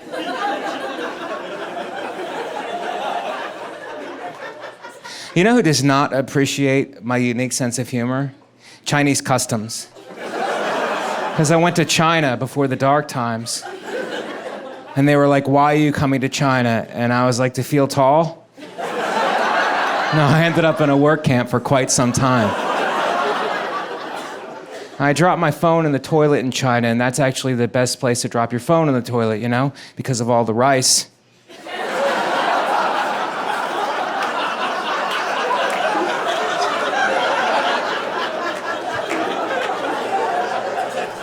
But I wouldn't put it in white rice, I put it in brown rice because of my commitment to diversity.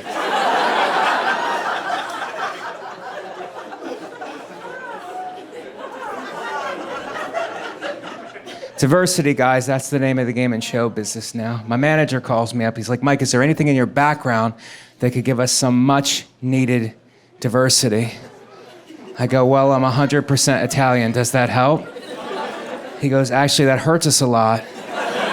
So if you could not mention that again, that would be a big help. Then he's like, what about what's going on inside of you? Is there any diversity there? I'm like, what do you mean? He's like, with your feelings. Like, sometimes do you feel like a woman that is trapped inside of a man's body? Because that's a story we could tell.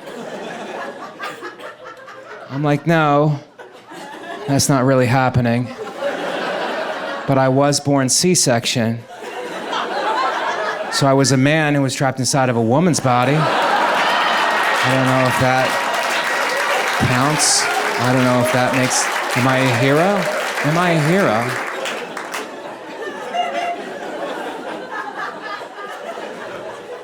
Anyway, I got my phone working in China again. And my Chinese tour guide was like, Mike, how are you enjoying China? I'm like, it's pretty good, but your pizza is terrible. And I was like, you know who has a pretty good slice? Korea. It's not great, but it's not this dog crap.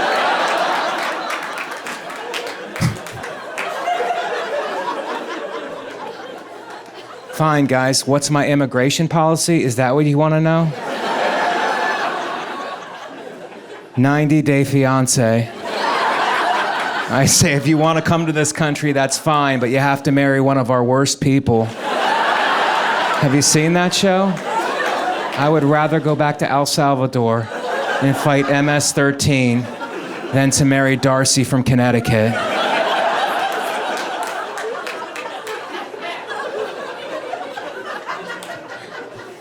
I'm pro-immigrant. I came from immigrants, you know. But I notice in New York, the immigrants from the small countries, Eastern Bloc, Central America, they yell into their phones. They're always yelling. Yelling is toxic and problematic. I don't know if you guys know that or not. It's no longer ethnic.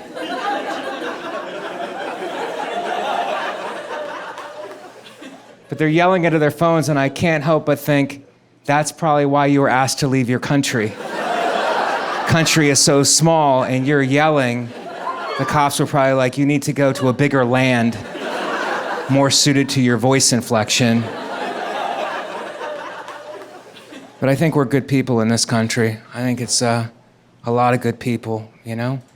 It's, I think the problem, the big divide in this country, is that we're all looking at the same thing from different perspectives. It's perspective. For example, I'm a huge boxing fan. I love all kinds of boxing. And I was watching this one fight. It was a female fighter, and her brother was the promoter.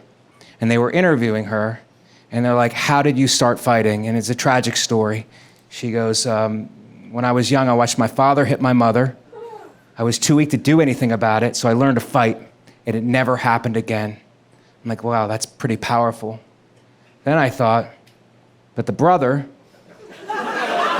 the promoter, grew up in the same home.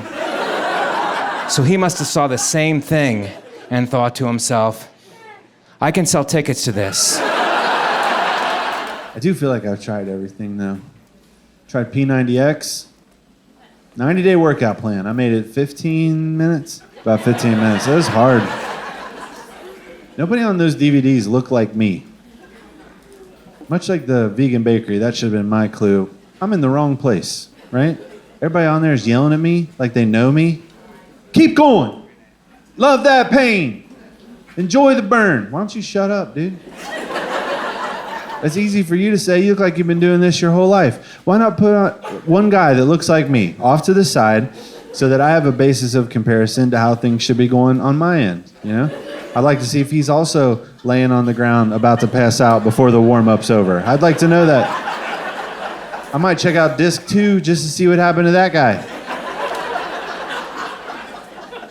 They'd be like, well, we lost Kevin yesterday, but we're glad that you're back for leg day. And I'm sure some of you are like, Josh, I don't know you that well, but my guess is you went into it with a bad attitude. No, I didn't. I went into it with a great attitude. I expedited the shipping. I upgraded to the multicolored resistance bands. I was dressed and ready to go the day I knew it was on the truck for delivery. I put that thing in, and within seconds, regretted every decision I had ever made in my entire life that led me up to that moment. And the thing is, I didn't go out looking for it either, you know? I was just at home one night, watching TV, minding my own business, when this guy comes on. He's like, hey, man, you want a six-pack? Yeah? You want it in 3 months? I mean, the sooner the better, I guess. Well, call me. So I called him. It was so bad. And here's the other thing that bothers me. At that time, when I started it, my health level was right here, okay? And all I wanted P90X to do was get me from here to here, right? Just a little bump. I was so bad, I didn't want to do anything. I just sat around watching Netflix, eating Oreos.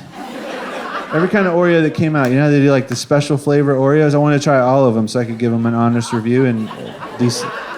I even put a fake IP address on my computer so that I could order Oreos from other countries. I did. I tried Swedish fish Oreos. Yeah, they're terrible, but it was better than doing CrossFit.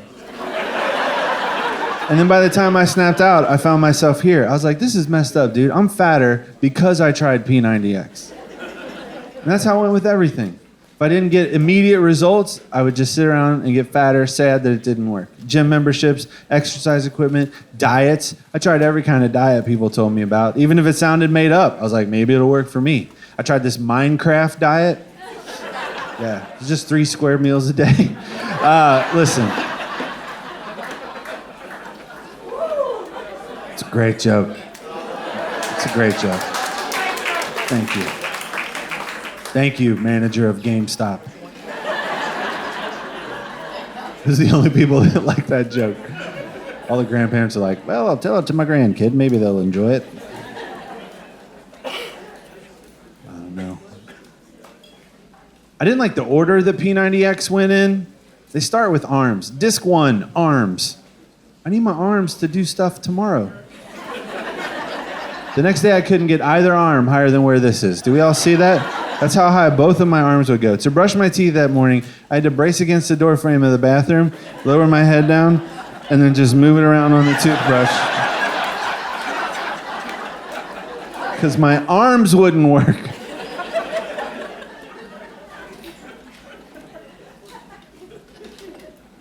My wife is, she's been very supportive of me through my comedy career, which I appreciate. She understands that, you know, I'm in a line of work, and I've been in it for so long that my brain is trained to come up with a joke in any situation, no matter how inappropriate a joke might be in that situation. I can't turn it off.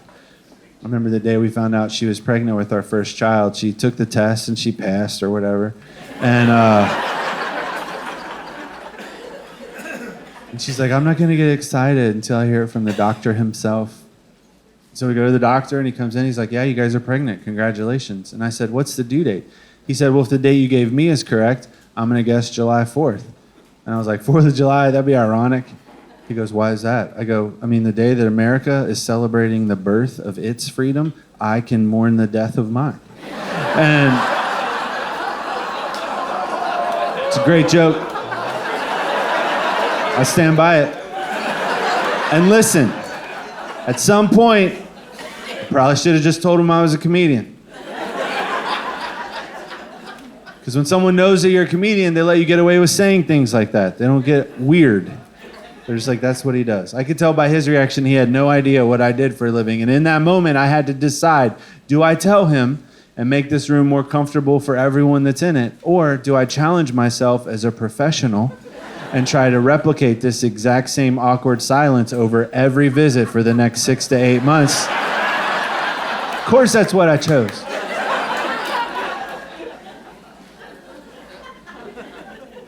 That's back when she still thought I was funny. Anytime time travel comes up, it's always a short walk to the baby Hitler paradox. Some of you familiar? It's the ethical debate. The ethical debate. Would it be better to, if you time traveled back to the moment Hitler was a baby, would it be better to kill baby Hitler or let him live? Classic ethical paradox. What would you do, sir?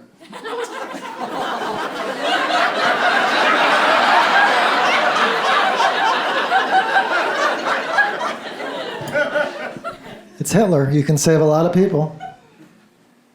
Kill the baby. You're going to kill the baby? Kill the baby. Yeah, okay, that's fine. That's a fine answer. Now, you saved a lot of people, but it is a baby, and we do need to know how you would do it.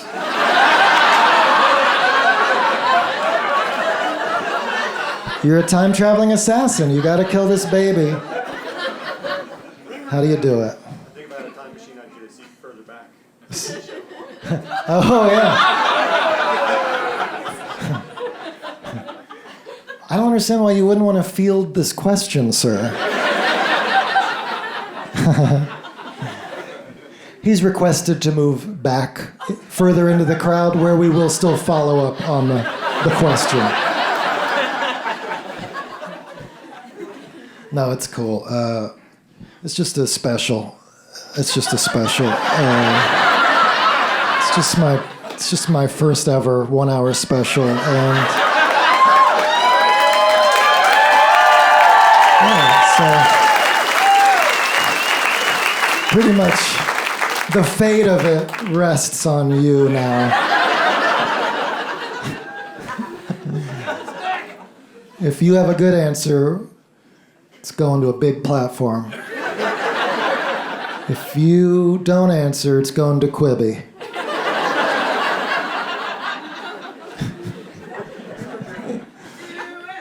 What would you do? Sorry, what's the question? How would you kill a baby?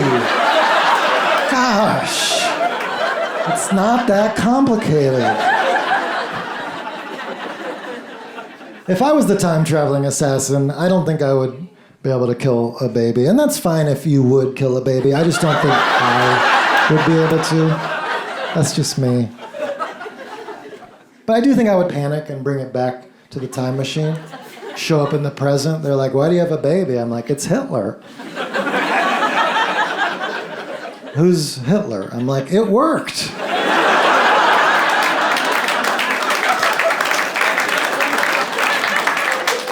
And now I just have baby Hitler? Is this why I never had kids? Was I meant to raise Hitler in the 21st century? I would try so hard to teach him to love. Find out if it's nature or nurture once and for all. He grows up, goes off to art school. I'm like, I'm so proud of you, baby Hitler. I still call him that. He calls me. He's like, I fell in love. I'm like, that away, baby. Love wins. I guess it is nurture over nature.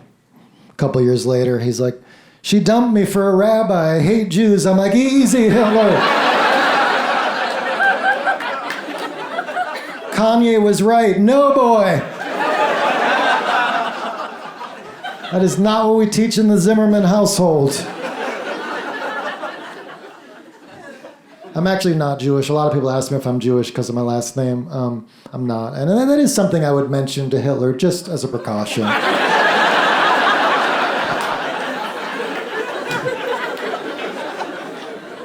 I didn't grow up with any real religion. My grandparents were super Christian, and my grandma, one of the first Christmases I can remember, she gave me one of the illustrated Bibles, all the greatest hits, you know the ones. Adam and Eve, the origin story of food shaming. I know when I eat apples, I'll smother them in peanut butter and honey. And afterwards, sometimes I'm like, I need to put clothes on. That was bad. That was naughty. I don't deserve happiness. But my favorite as a kid was always David and Goliath because, you know, a little boy beats a giant. That's awesome. And looking back, that teaches a great lesson to kids, which is if your opponent is stronger than you, shoot them in the head.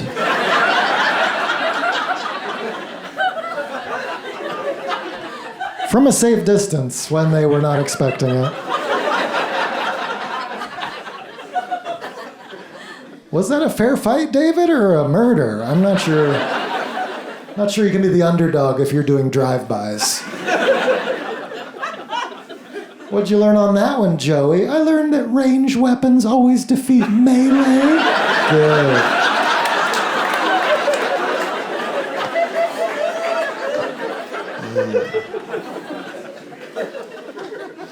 Speaking of royalty, I don't have an issue with Prince Harry, but I'm starting to have an issue with how much I keep hearing about Prince Harry.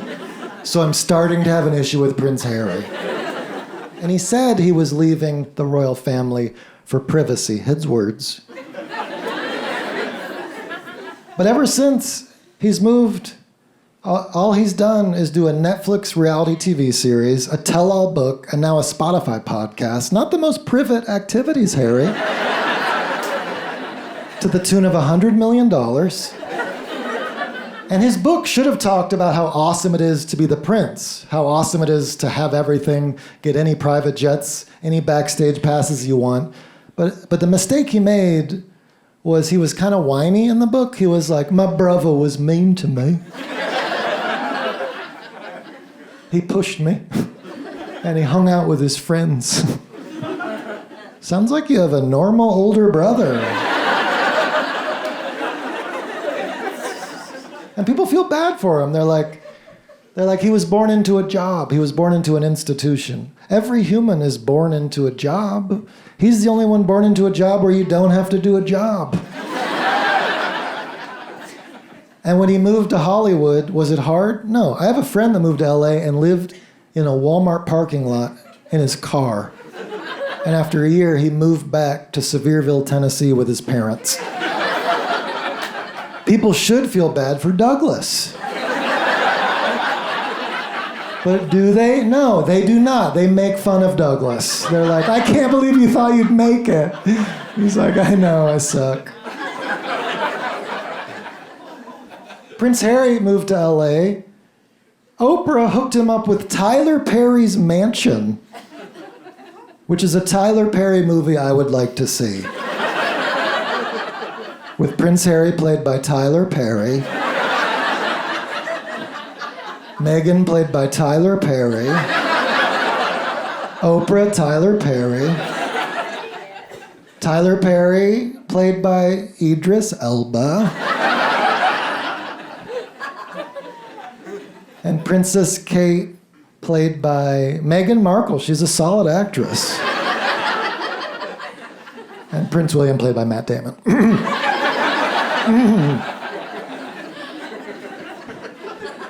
Call it Trading Places 3, Medea Takes Sussex.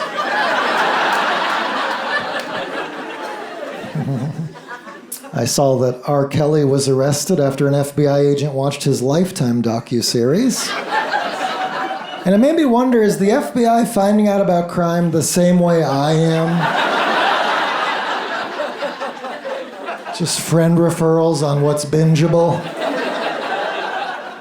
Should we arrest Robert Durst? Let's look at the tomato meter first.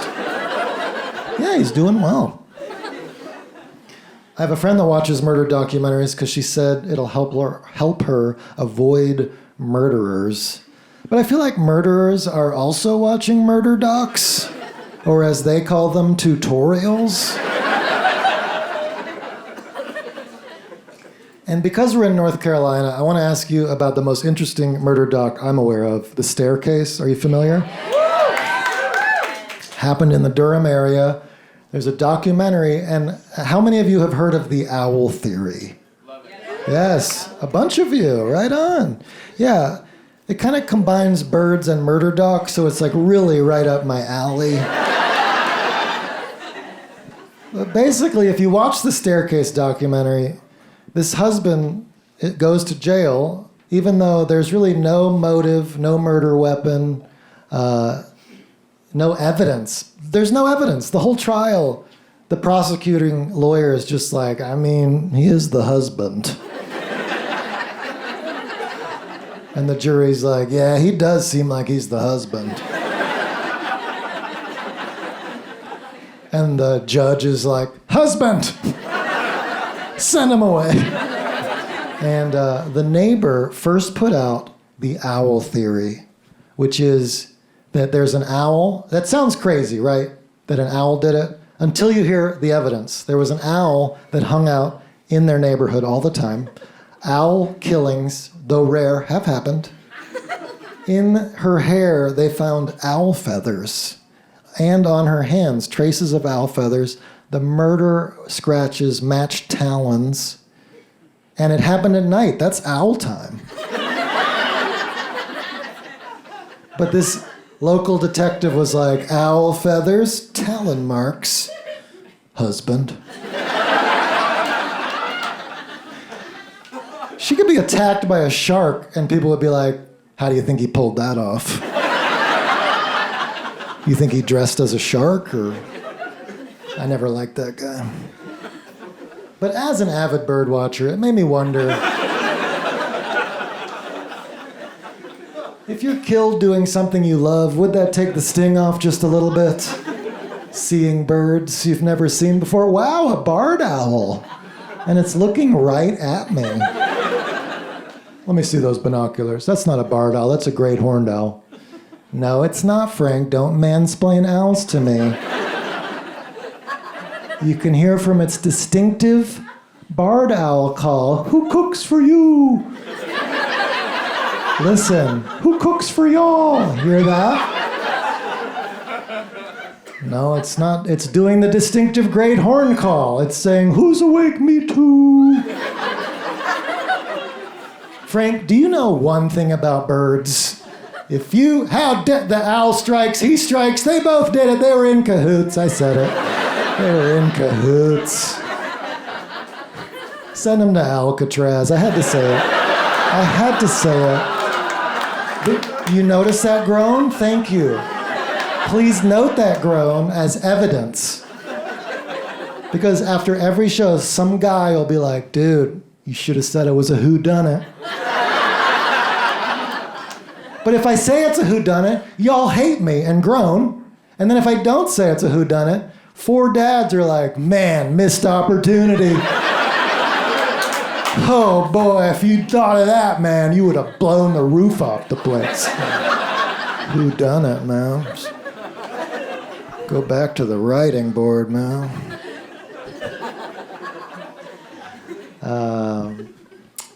Let's see. Did anybody else almost join a cult the last couple of years? Almost join a cult. I was watching the HBO documentary about the Nixium cult, and I don't think HBO meant it as a recruiting tool. But they look like they're having a lot of fun up there, upstate New York. Their little bubble community, playing volleyball. I'm like, how do I join y'all's cult? Sir, it's a self-help community. Well, I am brainwashed already. Sign me up. The most susceptible people to cults are overly trusting and seeking community. That's my Myers-Briggs. It's bad. But ultimately, I don't think I'd join a cult because I don't like doing chores. Which is why I was thinking maybe I start a cult, just get the gravy, and actually that's why you're here tonight. doing some recruiting, and follow me, I'll teach you the meaning of life, which is to do chores for me. But, you know, cult leaders have a horrible reputation, but we only ever hear about the charismatic ones that got famous, the ones that made it. You never hear about the other 10,000 guys that were like, follow me. And people were like, no, you're annoying, Derek. Oh. Guess I'll just keep selling potato chips. I didn't mean to roast potato chip salesman on that one.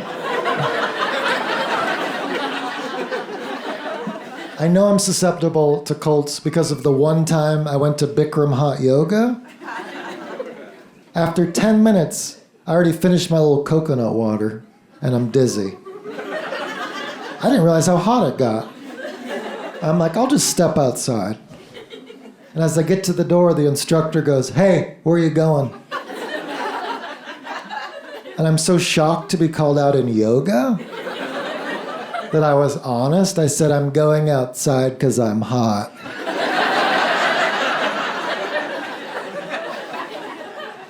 He goes, I need you to stay here where I can see you so that I know you're okay.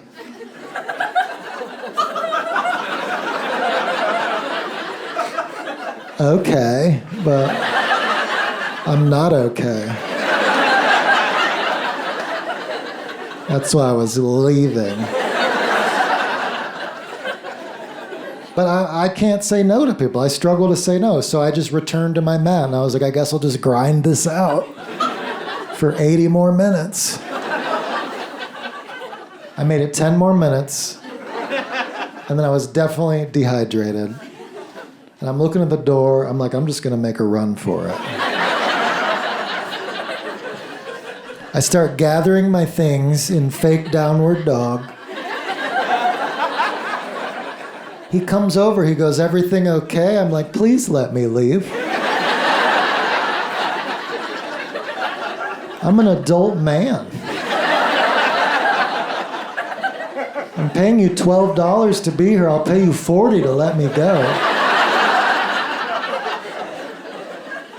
And he said, if you're too hot, you can just lay down on your mat. You'll be fine. It'd be better for the rest of the class if you didn't leave. And I'm looking at the rest of the class. They're avoiding eye contact.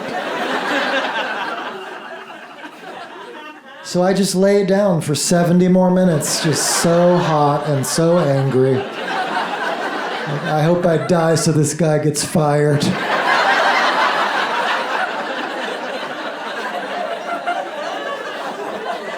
I hope I die loudly so it's worse for the class. Just furiously obedient. The class ended. I was fine, unfortunately.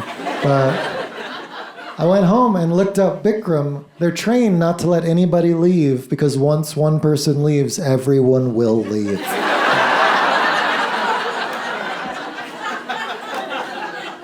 And I recently learned it went bankrupt, so I win. I win the law. I hung in there for the win, yeah.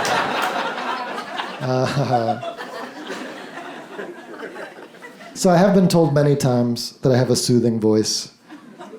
And so I thought it'd be nice to do some soothing affirmations to really, really finish on what I was made to do. And so I'll just say a positive affirmation and you guys repeat it back and we'll all feel amazing. Sound good? Great. I am blessed with this life. Hashtag blessed.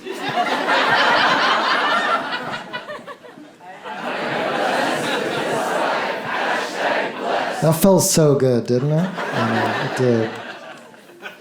I have released all irrational fears and replaced them with real fears.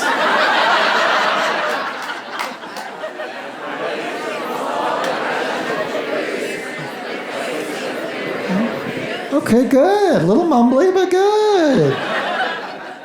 I forgive everyone who has ever left me. Except for Beth. Go ahead.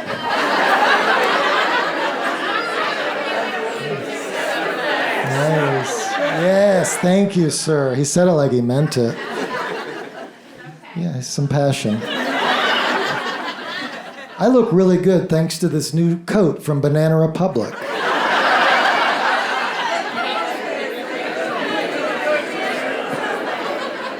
Thank you. I just got an extra 10 grand for that. Appreciate it. I am actually a better overall person than Tony Robbins.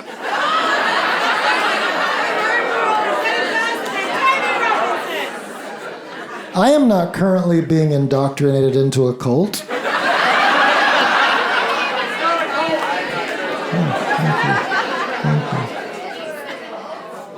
Nice, thank you. And lastly, I understand the intricacies of the Israel-Palestine conflict.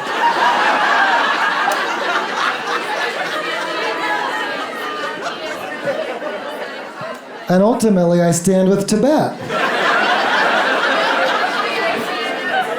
Asheville, thank you so much. I'm Joe Zimmerman. I appreciate it. I hope you enjoyed the show. Thank you so much for coming out.